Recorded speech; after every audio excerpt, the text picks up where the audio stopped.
So we made the mistake, and certainly in 2019, 2020 when COVID hit and shit got weird, letting people see that stress. And that's a great way to lose not just your partner, but your business. Being a business owner is hard. I mean, you guys know that. Anyone with an internet connection and a clipboard can wholesale a house. If you're going to wholesale real estate or operate or quasi-represent someone or do something that could be imagined or interpreted in court that you're representing someone, probably better to be licensed. All right, welcome back to the Roots podcast. Today we're here with Evan Manship. Evan Manship is the owner of Midwest Cash Offer and Mainstay Property Group. They have expanded now into 4 markets. They're in Indianapolis, of course, where we are, Louisville, Cincinnati, and Lexington, and they are a wholesale operation. So they send cash offers to people and then flip those homes and sell them to investors. So, Evan, thanks for coming on, man. Gentlemen, thanks for having me. Happy to be here. And happy to get talking about real estate and dive into what little information I have in my brain. So I think there's a lot of information up there that we'll get into. Yeah, we'll try to pick through it all. Happy to have you on the show, Tyler. Thanks for kicking us off. I want to throw you a little softball question. What's the first deal you ever closed? Tell me the story behind it. Well, that's a good question because it kind of there are two answers. The first house I ever bought. Let me back up. I'm a wholesaler, right? Mm-hmm. And I feel like I need to disclose that before we talk about anything else. Maybe define that too for people. Sure. Make sure we're on the same page. I tried to, but you explain it to me. My group is what we call a wholesale operator. We are essentially a glorified pawn shop for real estate. That's the best way I've found to describe it to my father-in-law, who I think still believes I'm a realtor or something. But we buy for A, we sell for A plus B, and we make a spread for doing so. So we buy houses, we do nothing to them, we sell them to people who are looking for investment opportunities. So there are folks who are in need to sell properties quickly. There are a handful of different situations, but our group identifies those folks and gives them a liquidity option that they don't have in another instance, meaning they can sell their house quickly and they can get out of a problem that they have very quickly. So anyway, wholesale operator is someone who procures inventory for other investors, whether they're buy and hold folks, new developers, or flippers, and we serve inventory to them on a silver platter where they wouldn't be able to find it otherwise. So we closed our first wholesale deal in 2014 on accident. Clay and I were buying a duplex on 2300 block of Guilford on the near north side of Indianapolis, and we had it under contract for like $40,000 or something. It was beautiful, rented on both sides. And I remember writing the earnest money check that we were delivering to the listing broker as $500 that I didn't have. I had to move some funds around to get that $500 into the account. And my mom and dad had no idea what the hell we were doing. I couldn't spell real estate. So I couldn't ask them for money, couldn't really go far and really dig deep through what we had going on, but didn't have the money to clear that check. So I was like, please give me a couple of days to figure it out. And said on the offer we were going to write cash on it. We were trying to raise this private capital, right? There was an article that someone wrote that raise private money and buy houses with it. So we're like, whatever, sure. We were so dumb. This is before Bigger Pockets. And we were trying to do the Burr method before the Burr method was the Burr method. Buy, rehab, rent, refinance, repeat is BRRR, Burr. So we read an article about that. Clay and I are both in commercial real estate gigs as 23-year-old punks. Clay, my business partner at the time, and said, screw it. Let's just. And your brother, right? Yes, my brother, my business partner, my best friend, Clay. We were doing this together. Yeah, still are. But our first deal, 2300 block of Guilford, I think 2323. Had it under contract, offer got accepted, $40,000 cash, needed $500 in earnest money, delivered it to the listing broker, said, hey, give this puppy a couple days and we'll figure something out. And said, how the hell, if we're trying to find $500, how the hell are we ever going to find $40,000 to buy this thing? There's no way. Like that would take so much effort and so much. It's like, God, we need to find someone to buy this thing. And it was on the MLS. So my first deal I wholesaled it off the MLS, like a lot of the winners we love. But found some schmo. So you did do the Burr strategy. You're just like, resell this thing. No, well, we didn't have an option. It was either find someone else to buy it or lose $500 I didn't have. And I didn't feel like going to court with my first the deal. So we ended up selling to some guy, some turnkey provider here in Indy, and made, I think it was like $12,000 or $13,000. And you would have thought that, we discovered electricity for the first time. It was like, boom. The first hit. Really struck a chord. It was addicting. It was like hitting zero on roulette or something. It was like, God, more of this. This is what I want to do. So one turned to 5, turned to 100. Now we're doing a little over a deal a day between our handful of markets. Interesting. I love the story. You stumble straight into exactly what like the purpose is supposed to be. How do you defined wholesaling? I want to go a layer deeper. Walk me through the process, right? How I want to know from your perspective, each person that's involved. You have a seller, you have yourself being the middleman and the buyer. How are you guys able to provide for all so that everybody gets a win? There's just so much misconception, right? It's an industry that can quickly just be polarizing. I agree, and any sales driven organization is going to have its question marks, if you want to call it that, next to it. And again, that's why I say it. I think it's. I don't think a pawn shop is a dirty thing. It has a dirty reputation for some reason. But it's a necessary service. Necessary service. People need it, right? And people necessitates both sides. People like going to pawn shops to buy. People like going to pawn shops to sell. It's just a necessary middleman that exists, and there's no difference in wholesaling. It's what we do. So to answer your question, Max, we have our A party, which is our seller, which is who we're trying to identify. We have a division in our organization that exclusively identifies sellers. That's our marketing division. We send postcards, emails, the little signs you see on the side of the road. We buy houses cash. Wrapped cars. Personal favorite. So I joke with people. I say, any jerk can play baseball. Not anyone can play for the New York Yankees. Same sport.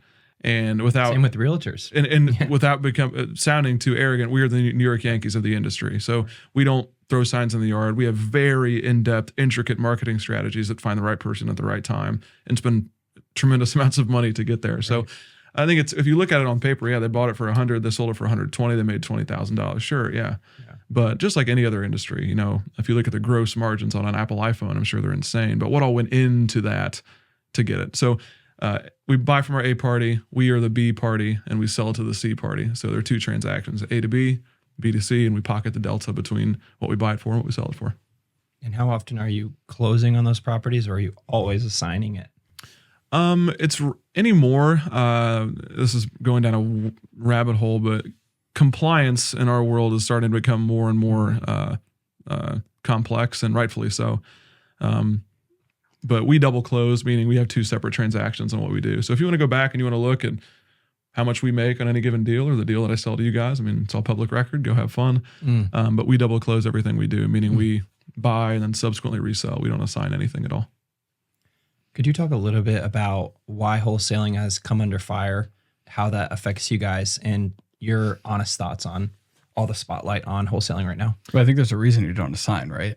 Well, I think it's a shady thing. And there's a lot of shadiness that happens in this industry. Well, wholesalers are always trying to cover up the fact they're assigning it. And I think that's the difference is my group has never shied away from the fact that this is not a charity. It's not UNICEF. We make money. Yeah. Okay. So you sell it to us. It's in our contract. You're not an NGO? No, hell no. You acknowledge that you're selling us at a discount and that we're going to sell this at a profit. That is in our contract. We could not disclose that in more black and white terms if we tried. Right.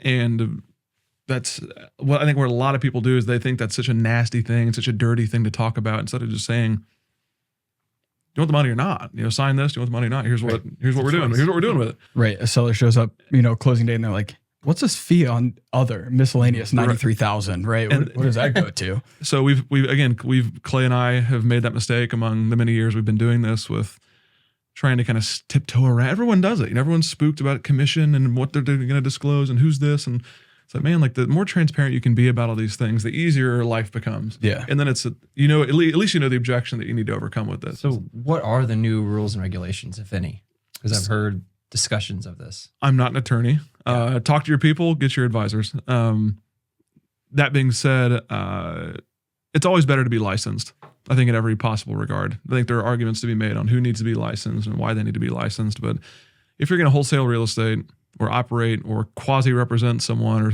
do something that could be imagined or interpreted in court that you're representing someone, probably better to be licensed. So everyone that every state that we're in, we're licensed in. So we're licensed in Ohio, we're licensed in Kentucky, we're licensed in Indiana, we're licensed in Tennessee. We don't operate there, but that's one of our prerequisites to going into that market is getting our license.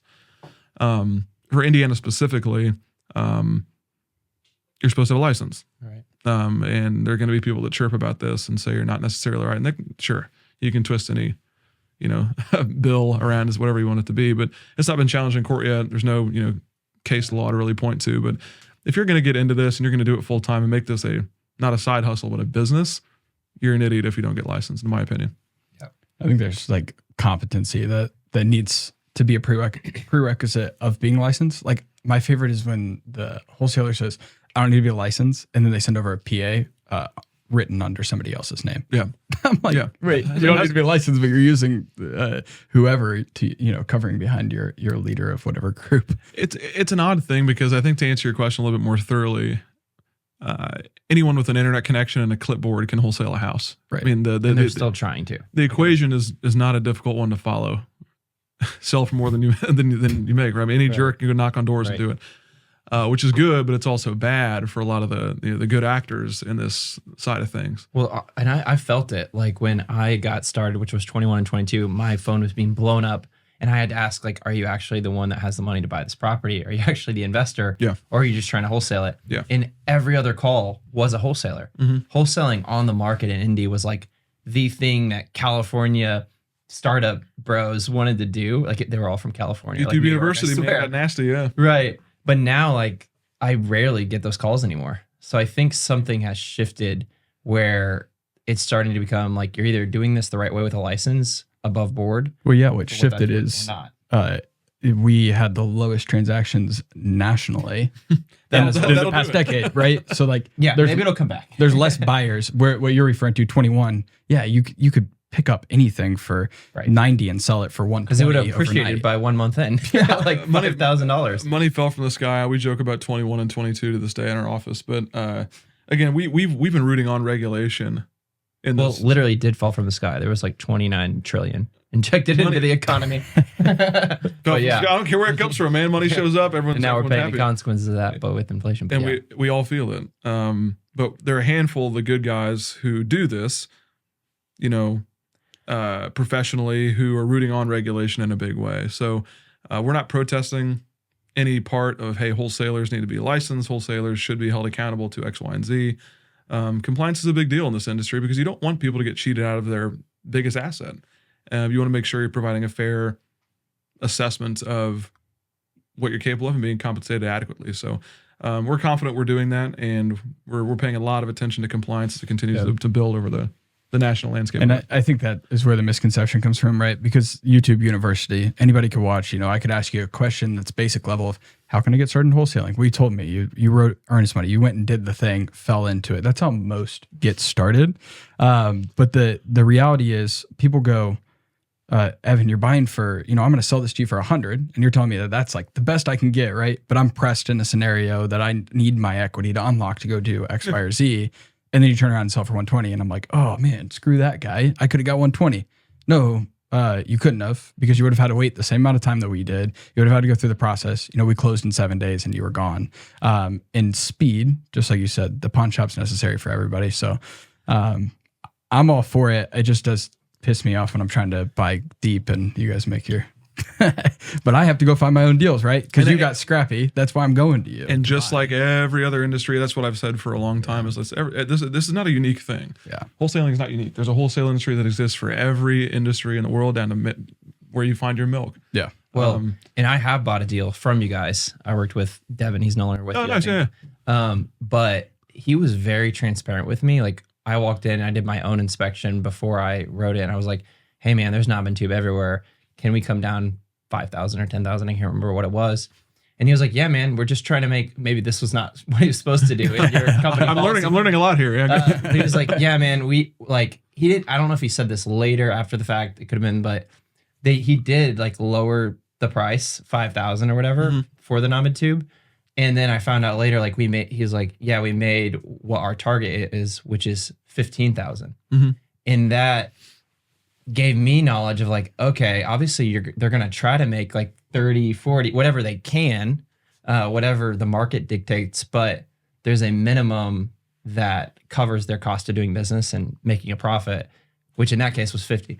Maybe I should not say this on air. Maybe you'll want me to take this out, but I noticed there was some wiggle room, but you could have said, screw off, we're already at 15 and I would have had to suck it up. But like there was a discussion there, and I appreciated that transparency. Well, there's a true negotiation is what you're articulating, right? Which is what free market should be. And that's really what I said. There's no right answer to the equation. The market is the right answer, and the market's undefeated and always will be. Right. So the fact that you were there and you made a good impression on Devin, and Devin was willing to negotiate. Well, this was this Yeah, property I thought as is was worth 120. You guys pushed it out at like 115, 110. Maybe I got it for 105, 110. I can't remember. But I had immediate equity upon buying that. That's great. It would have been multiple offers in the market. I wouldn't have even got it. I would have lost to some cash buyer from out of state. So like I had a really good experience, but that was my 4th property I bought maybe, or including my own homes, like my 6th property I'd bought. So I knew what to look for, and I had the balls basically to go buy from a wholesaler off market. What would your advice be to like a first time investor, maybe they're out of state, maybe locally? Would you say like, yeah, come and buy a Mainstay off market deal or not? No, hell no. I think it's it's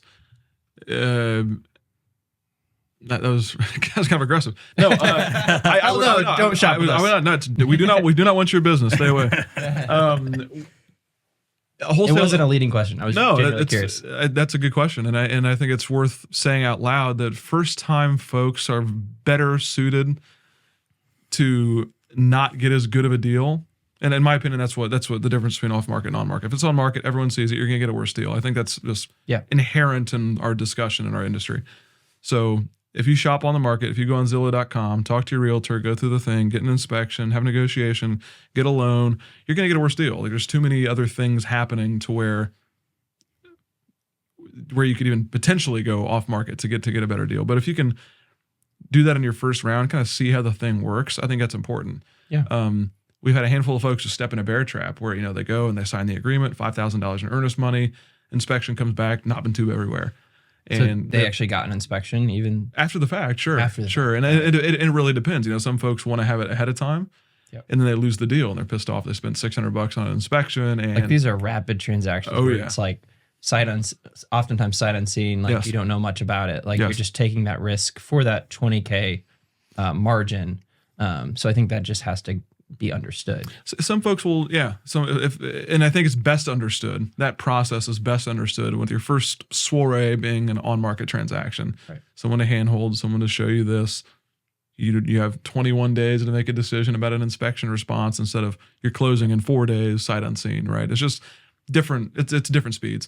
Yep. So learn how it works on an on-market deal, number one. And then once you figure it out, you're going to be coming to us regardless because they're just objectively better deals there. Right. And you're going to figure out where you stumbled, where you spent too much money, but you're also going to have a deal that doesn't have knob and tube because, you came and shopped with with Roots Realty, who that's what we specialize in. And then you come in and go to Mainstay, likely still led by us to find the off-market deal that works out. I send Mainstay deals out all the time.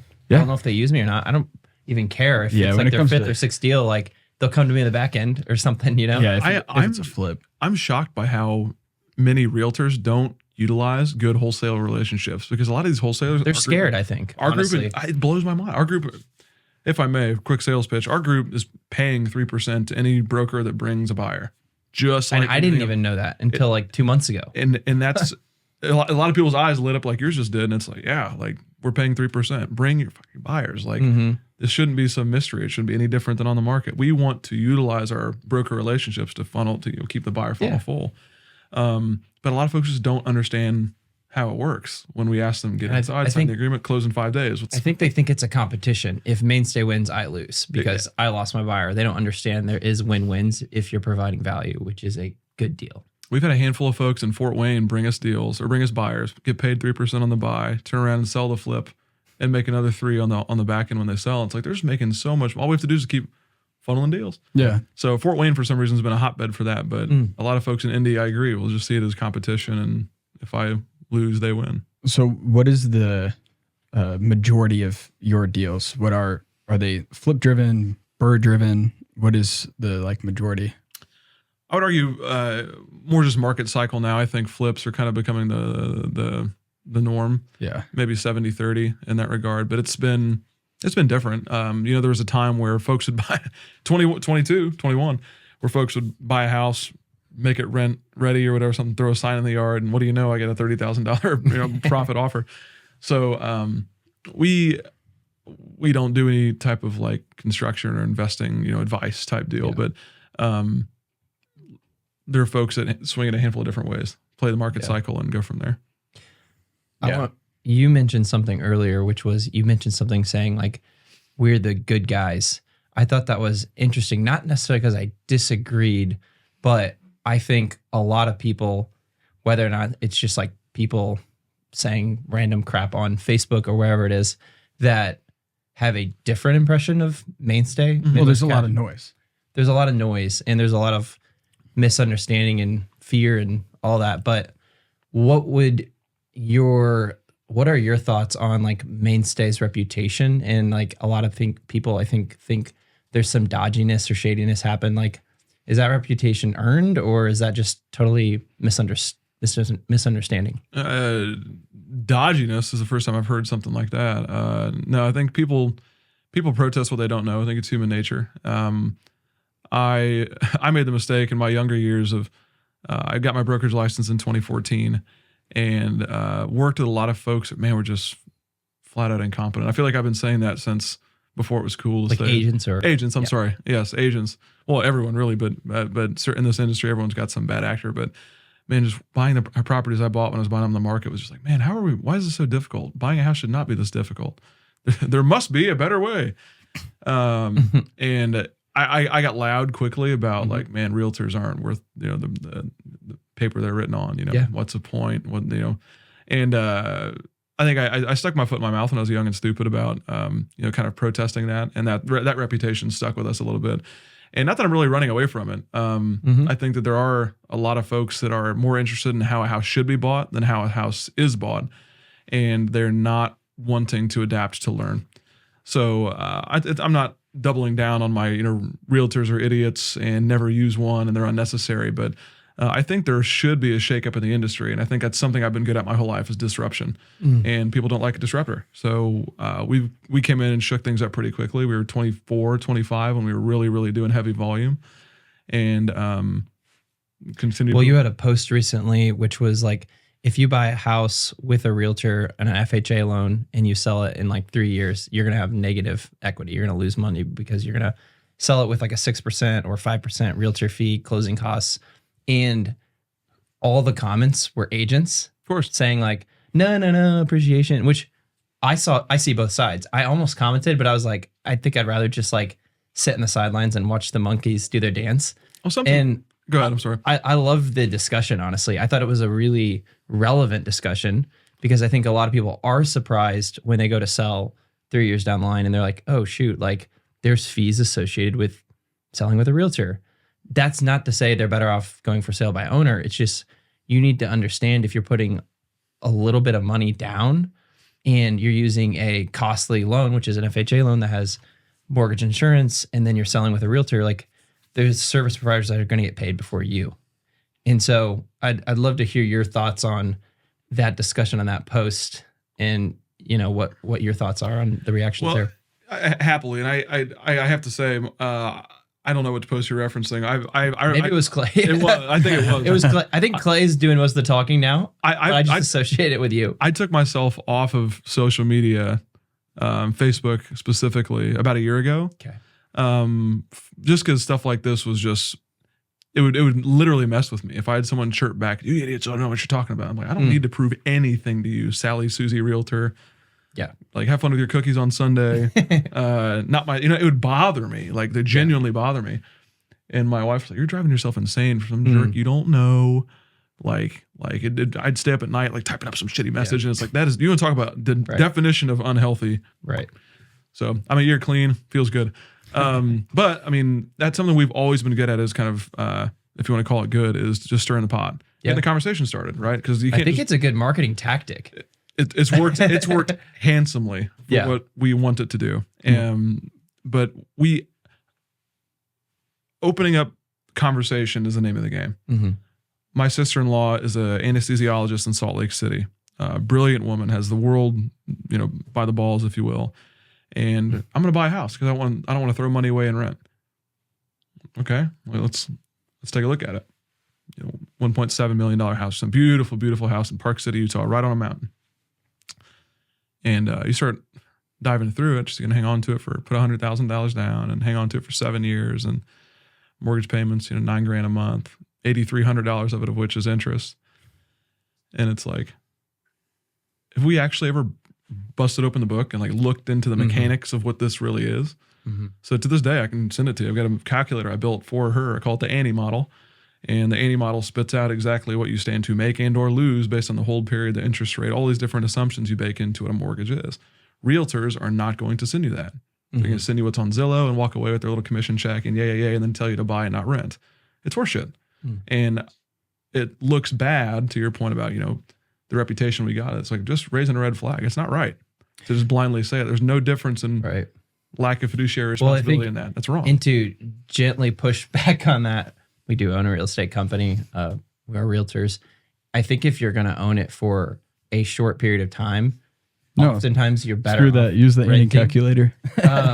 No. I think if you're going to own something it's time in the market, right? Not timing the market. So time in the market over decades, you're guaranteed to have more net worth over the end of that, I think for hers it was, and again, this is obviously it's a $1.7 million thing. And the stats change as the numbers go up, but like, I think it would open your eyes. I'd love to just send it to you guys and let you play with it for a second because I look at my mortgage statements and I see how much interest I paid. It's insane. And I'm not telling people not to take a mortgage. Most folks need to take out a mortgage, but I think that argument built out. Well, and that's the equity in the property. We had Jeremy Tallman on, Jeremy's a good egg. Yeah. And he was talking about, he said, Tyler, you're sharp. You're going to end up recasting your mortgages into a 15-year. You're going to get them down to 10, 5, 0. And that's where you'll be at your rentals. And that's where your actual wealth is unlocked. And that's what you're referencing is 3.5% down is simply not enough. And 3% of that's going to, your agent. And on the back end, 6%, however it shakes out. Plus title fees and everything else that's involved. So I like it. It makes a lot of sense. And that's where you have to go buy with a deal. Like my first home, completely different story, right? Put 3.5% down, but also walked away with 100,000. And that's buying smart and the correct way. And a lot of our clients, that's what we're doing. We're sending them numbers of how is this an investment after? How long do you have to live here to, not pay capital gains tax on it to be able to have it be a primary or 1031, whatever. And doing that education, I think the top, 1% are taking that step. But you're correct. A lot of people are like, go buy the house, walk away, dance with the commission money. We've told get bottle service downtown. Right. Yeah. Right. We've all been there. But I've told a handful of my guys at the building too. We have these KPIs for here's what we want to hit. Here's how much booked revenue we want to do. Here's how much we want to close. Here's how many talk time. Here's how many buyers we want to add. All these things. But more than the numbers itself and hitting them, like understand where they come from. Right. Why is this recipe even made? Like talk to me about dive deeper into where this even came from. And that's really the only, I've said it, I've made the mistake or not in saying that in a non-polite way on social media for a long time and getting that reputation of being just abrasive. But that's really all that stems from. It's like, let's investigate that. I guess I'm curious though, because the alternative is what is renting. And that's just kind of like floating with the market. You're going to continue to pay more as inflation goes up. So you have less liability, right? You don't have to make those repairs. You're not on the hook when you have to sell and you have gaping. Right. You just hit it though. Repairs. A $4,500 furnace to only $20 a month going to principal. Like it's about life, right? Where are you at today? Right. Comparative. And that's like, I put out a social media post recently where I said, I have a budget to help you buy a home. Like my goal this year is to help 10 first-time home buyers unlock home ownership. That's cool. But this budget is actually to get you into the door where it makes sense and it's not going to screw you. If it is, then come rent one of my properties. Right. Like, come be a tenant. Right. Facilitate there and we'll build it up to where you can actually buy. And it's heading on the objection is what you're doing. Yeah. You're making that statement, getting the conversation starting, not running from it, saying, hey, yeah, that is what I believe and I'll double down. Here's my personal example. I think that's what we do as like investor agents. Often we're like, oh, we're kind of ostracized from the market. But it's like, yeah, it's because we're investor agents and we look at it through that wealth building lens. And that's why our first time home buyers are coming to closing with $0, but also having a tenant on the other side paying $1,400 a month on a $1,100 mortgage. I think your guys' house hack focus is brilliant. Yeah. A previous house hacker. Love the thought process. Love what you guys do. And and I think that's where the venom comes from, or the thought venom from my group comes from, is like, it's not a blanket statement on all folks. I just think that 99 of 100 realtors don't approach things that way. Correct. And I love my father-in-law, love Dr. Bob, but Dr. Bob, Annie, you're throwing money away.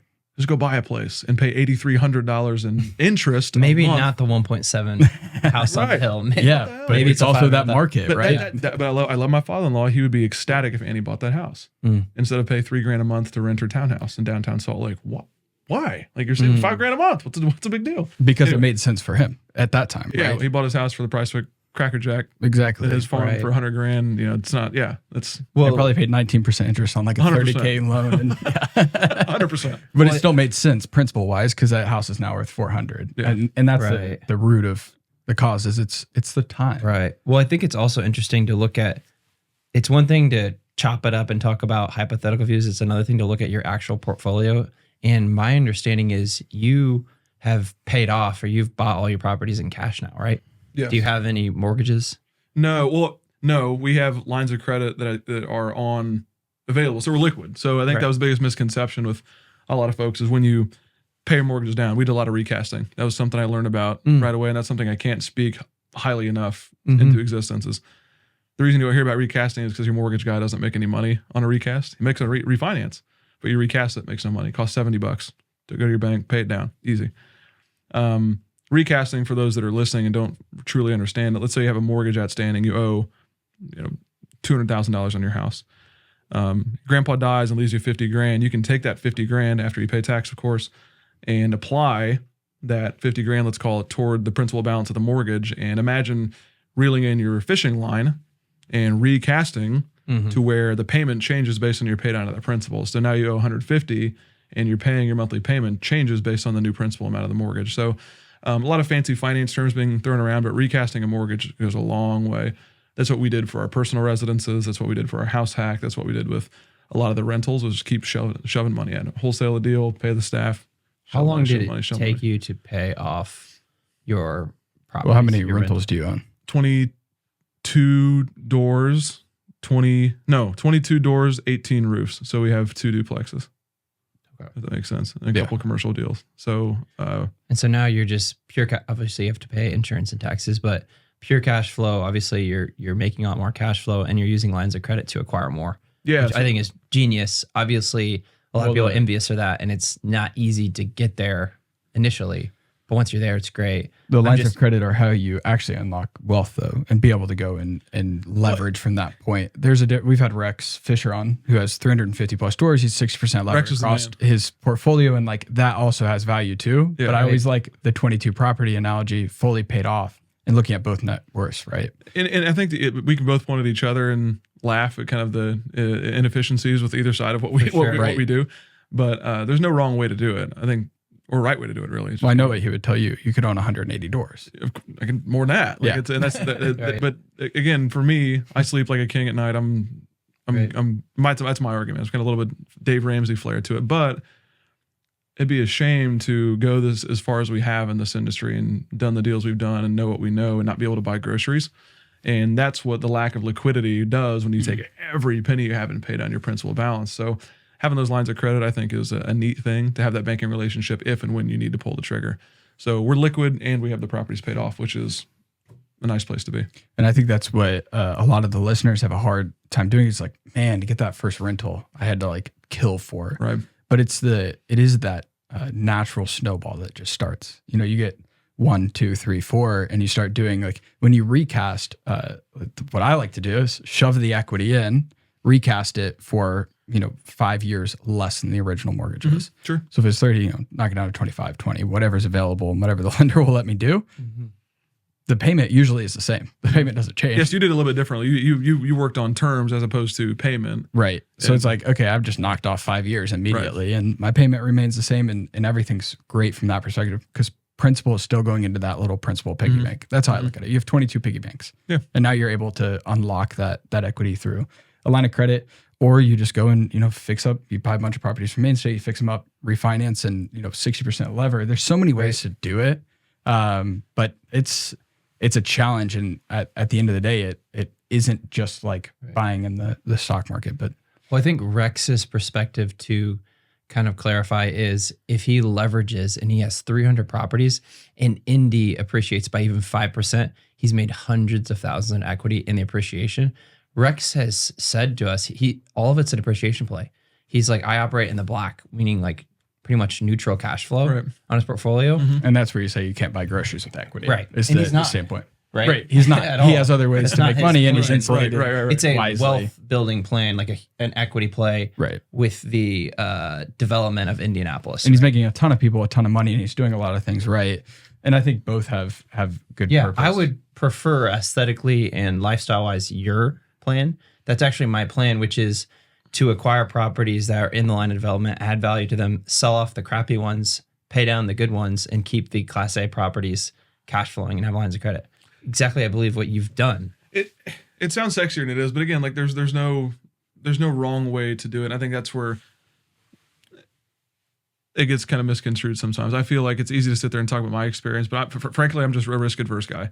That's really what it boils down to. I'm not going to operate in negative cash flow or neutral cash flow for 10 years and cross my fingers. God bless Indy. I don't have faith in New York or Miami that much to even. Well, yeah, having leveraged properties feels like constantly bleeding. Like it really does. Like every time I have a repair, I'm like, oh, there goes my cash flow that month. I'm in the red. So this conversation is like wildly different than I envisioned it. How do we put the pieces together though? Right? How do you go from, you have one wild extreme of 350 doors, one wild extreme of 22 paid off. Right. How do you find the middle ground to actually tangibly get to 22 doors? Is it having one that you're focused on while adding 3 at the same time? Maybe I should have specified this. I can speak to the way that Mr. Fisher, and I respect the hell out of Rex. He's an awesome person first and foremost, but he's a brilliant business guy. And I respect his knowledge infinitely. So he's not some schmuck that just happens to have a bunch of doors that he bought at tax sale 40 years ago, right? And there are plenty of those guys out there too. If Jeremy's listening, he did do that, but Rex is a smart guy.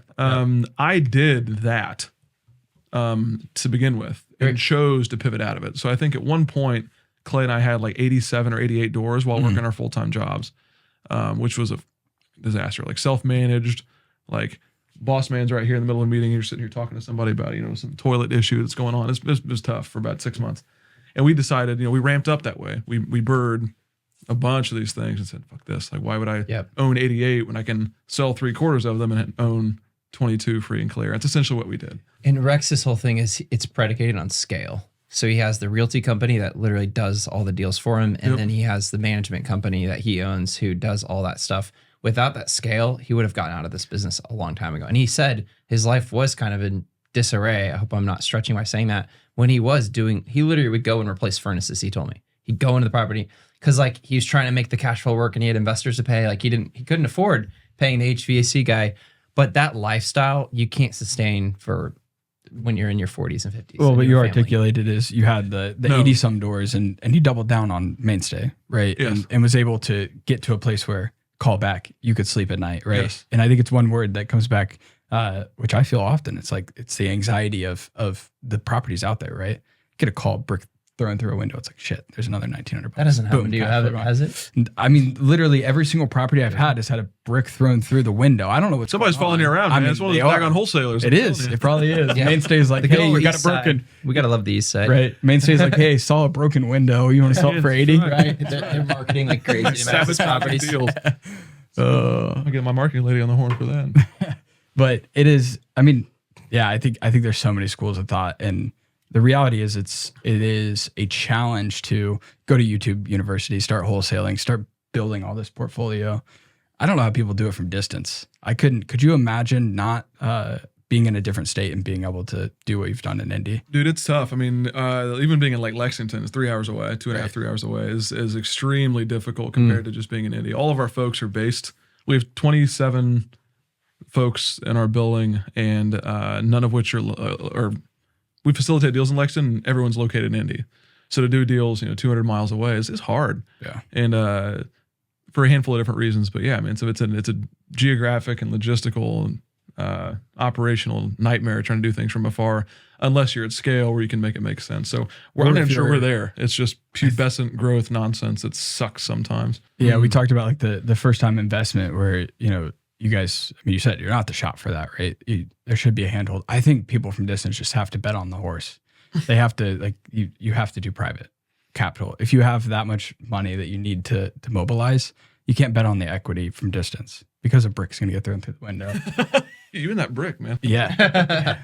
It keeps me up at night. Dude, loved having you on the episode. We wrap these things up with 3 rapid fire questions. You want to kick it off, Tyler? Absolutely. What is your favorite? We'll go brunch. What's your favorite brunch spot in Indy that you want to tell listeners about? I don't know if you're a breakfast guy. No, I am. I've got a 3-year-old and a 5-month-old, so brunch is a funny thing anymore. What is brunch mean? That's right. What is brunch? Define. If I had to pick, it's probably between. I'm a Broad Ripple guy. Our office is in Broad Ripple, obviously. So I like Cholita, and then Good Morning Mamas is the coolest place ever. It's like a stone's throw from my office. So Good Morning Mamas is the place. Kind of like a 50s diner vibe. Yeah. Just with like the cool broad With whiskey. Yeah. Yeah, it's with cool. whiskey. I didn't even know they had alcohol there. Oh yeah. That's the I heard brunch you guys part. can throw down a good party. We throw. That's what I hear. That's one thing we're good at. Real estate C+, parties A+. So, but yeah, Good Morning Mamas is cool, and Good Morning Mamas. That's anything in Broad Ripple, man. I'm a sucker for Midtown. Oh yeah, same. I live there. Yeah, you get it. You get it. You done crawl there. Question number 2. What's one habit that changed your life? One habit that changed my life. Where are you gonna make me? I'm gonna drive home in silence after this podcast. I don't know about changed my life, but the last 9 months, I had my first drink in 10 months, just under 10 months on New Year's Eve. And man, that was weird because for 20, almost up until I didn't drink at all until I was 21. And then I was making up for lost time from 21 until whatever 10 months ago was. And Tyler's right, man. Like we are a culture organization, which is sometimes a fancy word for fun and buddy. But man, we let that get away from us in our organization in a weird way where it's, hardly a company, more of like a frat house, a profitable frat house.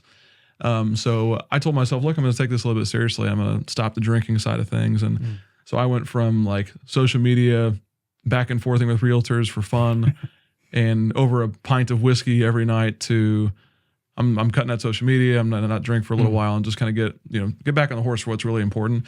So I don't know if that's the right answer, but certainly over the last 300 days, it was like, okay, like I can really see some fruits. It's a huge achievement. Yeah. Thank you. It was tough, but yeah. So had some champagne and some zombie dust on New Year's Eve, and we're good now. But yeah, that was a cool 10 months. Really learned more about what I wanted to do long term. This bleeds into the next question, so I'll kind of reframe it. How is that going to continue? Is that going to continue? So I'm as far as the sobriety or lack. Yeah. Just curious. Not necessarily. There's a time where it was like, everyone's got their vice, and everyone has their faults with a business owner. Mine was, let's go network. Let's go get a beer. Let's go. Yeah. Let's go.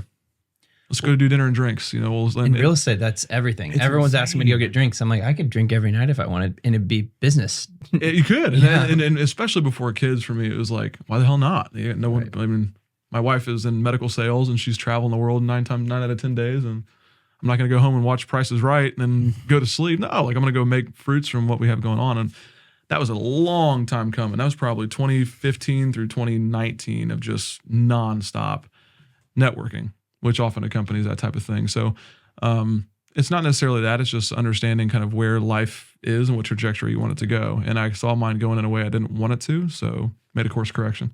It's really commendable. That's Thanks. Awesome. Yeah, that's the first one I've ever made, I think. So here we are. Keep on that trajectory. I know your partner's your brother, Clay. You've expressed to me you have different strengths, and I love when you talk about it. It reminds me of me and Max a little bit. Walk us through like keys to success with a partnership, like how you think about that. I don't know. I think I'm still kind of rolling with this. I've been an identical twin my whole life, so I've always had to kind of share everything. So when it came time to kind of really do, all right, let's try real estate. It was just kind of a no brainer. All right, let's do it together. It makes every decision easier. So if you have a ride or die like that, I think that's a neat thing and something that should be cherished first and foremost. But it's a lot like being married. Like you're gonna butt heads a lot, or at least you should, because you should be challenging each other in healthy ways. But Clay and I have figured out, where our swim lanes are. That's really one of our bigger strengths is Clay knows exactly what he's good at, and I know exactly what I'm good at. It's very rare that we kind of swim in each other's lanes. So that's number one. Number two, knowing how and when to resolve conflict. We made the mistake a handful of times back when we moved into our building on 52nd Street of kind of showing the cabin that there's turbulence and that we feel it. If you catch my drift, I think it's every airline what they call it, flight attendant, stewardess, whatever. And the plane's feels like it's about to fall out of the sky. You can always catch a smile on the stewardess's face, because they got to put it on, or else everyone panics, right? Right. So we made the mistake, and certainly 2019, 2020, when COVID hit and it shit got weird, of letting people see that stress, and that's a great way to lose not just your partner but your business. So we rectified that pretty quickly. And that's maybe a secret that I'd give to everyone. Like, it's rare that you have a partner and not people that you're also working with, whether it's vendors or employees or whatever else, but never let them see you sweat, either one of you, because it will lead to future chaos. It's really difficult to fix. So we're fortunate enough to do that. And I think having known Clay for 24 years before we decided to go into business together was super helpful. But if you can know how each other works, what makes them tick, and know when and how to resolve conflict, I know it's like a marital counseling type answer, but there's a lot of marriage parallels that exist in a partnership, in my opinion. So Clay and I are the old married couple that can't get rid of each other. We know what pisses each other off. We know what makes each other happy, and we go in the ground together at some point, hopefully. Yeah, I think that's so important, being aligned. I heard like a Jim Collins quote, which was businesses 90% alignment and 10% strategy. And that really hit me hard because like, oh man, you have to have those behind the scenes co-founder syncs where you're syncing up and aligned to have a singular front. Otherwise, things will quickly crumble, I think. So, and alignment with your partner also bleeds down into alignment with your subordinates. I think that just, again, if you guys, if it shows that you guys are kind of, Sure. cantankerous and not in fully understanding on where you want to be, your people are going to feel the same way too. Right. Employees are like, so what the hell do I do? Right. yeah. No. Clay said this, and Max wants, it's difficult. No, we had an employee that I know will listen to all of this because her job is to timestamp all these episodes that literally came to me and said, I don't know who my boss is. Like, I have no idea who my boss is. Is it Tyler? Is it Max? Because he's telling me one thing, you're telling me one thing, and neither of which is the same thing. And that was like a good call out to us to go, oh, we both go to a coach independently. We need to go sit down with that coach together. So we've literally been to marriage counseling. Amen, brother. Yeah. Counseling's a little good for the soul. It is. Yeah. But no, that's super, super insightful, the alignment. Yeah, absolutely. Last question for you. Another deep one which is what is an area of your life you're currently working on growing? I really am going to drive home in silence. Yeah. An area of my life I'm working on growing. There's a Netflix documentary. I'm a huge EDM guy, so I'm not like go to a festival and do some funny drug and that type of deal. But like, I love EDM music. It hypes me up. It gets me ready for the day. And I've been an Avicii fan for years and years and years and years and years and years and years. Still listen to him all the time. And there's a documentary on Netflix called "I'm Tim," which is a story about his life and kind of how he went through the struggles of anxiety and what people were super he had all these expectations he was supposed to achieve. He was an Avicii, he was the Mozart of EDM, right? And he ended up a really tragic suicide situation back in 2019 or 2018. And anyway, there was a part in the documentary where Avicii said, "I'm just looking for a way to be content. I've got all the fame and all the money and all this cool stuff, but I have these expectations and I'm not a content person. I'm super anxious. I feel like I'm letting someone down." And being a business owner is hard. I mean, you guys know that. Having grown adults with kids to feed and making sure that it's done the right way is a difficult thing to sleep. I say I sleep like a king at night, and that's a lie. With my mortgage, with my lack thereof, that's fine. You're not thinking about real estate, maybe? No. Well, maybe you are. I don't know. But my something I'm working on, especially after I saw that documentary come out the first of the year, was I want to be content with being content and finding a way to I don't need to set the world on fire. We don't need to be in 20 different markets. Yeah. I don't need another wrapped vehicle or another employee or another thing. I don't need to go piss somebody off on Facebook. There are things that you just don't need. Focus on what's important. So I've got 2 little girls and a wife who I love very much, and I'd love to have a couple more little girls if life were There you go. good to me. So, trying to be content with being content. And I'm in a place now where I finally can be. I'll be 35 in July, and I'm good. I feel like that's where the wisdom unlocks. I hear like time and time again, it's like the back half, 35s, 40s is where it starts I to. got 5 more years to be an idiot. Yeah. Oh, right. Yeah. I mean, like 30s is like, oh shit, what are we doing? Right. Let's get on the rails. Right. And then like 35. I mean, the average home owner is 32 years old, first time home buyer. And I feel like a reason for that. So I love that opening and kind of awakening, and you'll enjoy your quiet ride home. Thanks for coming on. Hey, appreciate it, guys. I got a lot to think about on that quiet ride home. Yeah, You guys I love this conversation. Thanks for coming on, man. Introspection City. I appreciate it, guys. Thanks. How can people find you? Find us online. Again, I'm not a social media guy, but the company is to a massive degree. So Mainstay Property Group, Midwest Cash Offer, or come swing by for a beer, coffee, tea, water. 2001 East 52nd Street. Can't miss us. Awesome. Cheers.